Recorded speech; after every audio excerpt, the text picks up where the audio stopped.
બિલકુલ પાયલ, કારણ કે જો આજે સવારે જ ઘણા બધા એવા વિડીયો સામે આવ્યા હતા જે ચૌધરી સમાજના યુવાનો એવું કહે છે કે અમે સમય આપવા માટે તૈયાર નથી, અમે એમની દીકરી પાછી આપી દીધી તો અમારે અમારી દીકરી પણ તરત ને તરત પાછી જોઈએ. એટલે દીકરી છે, કોઈ પ્રોપર્ટી નથી. આ દીકરી માણસ છે.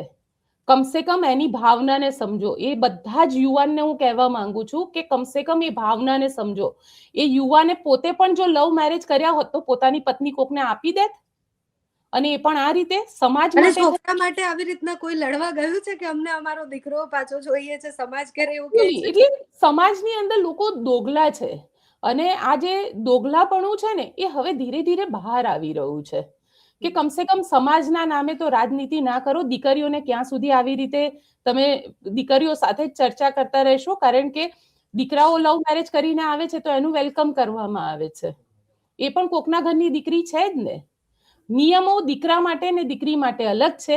અને એનાથી પણ વધારે તને કહું પાયલ કે દીકરા દીકરી માટે નિયમો અલગ છે એટલું જ નથી. દીકરા દીકરી જો પોતાના ગામથી બહાર રહેતા હોય ને તો પાછા લવ મેરેજમાં એમને કોઈ તકલીફ નથી. શહેરની અંદર તો કે બેન તમે તો શહેરમાં રહો ને એટલે શહેરવાળાને પોસાય, તો શું શહેરમાં તો મોકલી દો ને એમને શહેરમાં રહેવા માટે.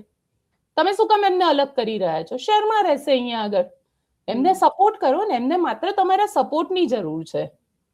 પણ એવું નથી થતું. ઘણા બધા લોકો એવા હશે કે જેમને મારી આ વાત નહીં ગમે અને નીચે કોમેન્ટમાં ખૂબ ગાળો લખશે અને કહેશે કે બેન તમે લોકો ભણેલા ગણેલા એટલે તમે આવી વાતો કરો. અરે અમે સંવિધાનની વાત કરીએ છીએ. સંવિધાન તમને આ પરમિશન નથી આપતું. 18 વર્ષની ઉંમરે સરકાર જો આપણે નક્કી કરી શકતા હોઈએ કઈ પાર્ટી સત્તામાં આવશે એના માટે આપણે વોટ આપી શકતા હોઈએ તો પછી દીકરો તો કે કોઈની પણ પોતાનું જીવન સાથી પસંદ કરવાનો હક તો હોય ને હોય જ, કોઈ પણ દીકરીને હોય. એ કારણ કે ઘણા બધા આ કેસ તો થયો કચ્છની અંદર. એક માતા પિતાએ લવ મેરેજ કરનાર દીકરીને ક્યાંક બંનેની હત્યા કરી નાખી હતી 2-4 દિવસ પહેલા જ આ ન્યૂઝ આવ્યા. એટલે આપણે સમાજને કઈ બાજુ લઈ જઈ રહ્યા છે? આપણે એજ્યુકેશનની વાત નથી કરી રહ્યા.